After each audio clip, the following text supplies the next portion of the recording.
Hello guys, ഈ ഒരു പ്ലേറ്റിൽ വീഴാത്ത മലയാളികൾ കുറവായിരിക്കൂലേ? നോമ്പൊക്കെ കഴിഞ്ഞ സ്ഥിതിക്ക് നമുക്ക് ലഞ്ച് പ്ലേറ്റ് എപ്പിസോഡ് സ്റ്റാർട്ടാക്കിയാലോ?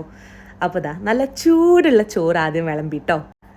നല്ല കുരുമുളകിലും ചെറിയുള്ളിയിലും പൊരിച്ചെടുത്തിട്ടുള്ള ബീഫും കുറച്ച് ഉപ്പേരും. ഞാനിപ്പോൾ എടുത്തിട്ടുള്ളത് ക്യാരറ്റാണ് കേട്ടോ. ഒരു ഒന്നൊന്നര കോമ്പിനേഷനാണ് കേട്ടോ ഈ ഒരു സംഭവം.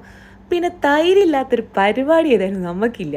നല്ല ചെറിയുള്ളിയിൽ കട്ട് ചെയ്തിട്ടുള്ള തൈരും ഒരിത്തിരി നാരങ്ങച്ചാറും, കൂട്ടത്തിൽ കൊമ്പൻ ഇവനാണ് കേട്ടോ, നല്ല അടിപൊളി പരിപ്പ് കറി.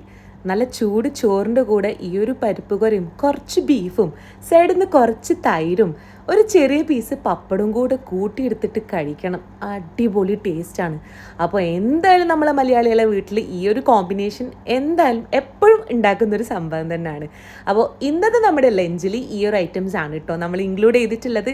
ആ ഒരു തൈരും ആ ഒരു ബീഫും കൂടെ കൂട്ടി കുഴച്ചിട്ട് കഴിക്കുമ്പോൾ അടിപൊളി ടേസ്റ്റാണ്. സോറി, പപ്പടം വെക്കാൻ മറന്നുപോയി കേട്ടോ. ഒരു ചെറിയ പീസ് പപ്പടം കൂടെ.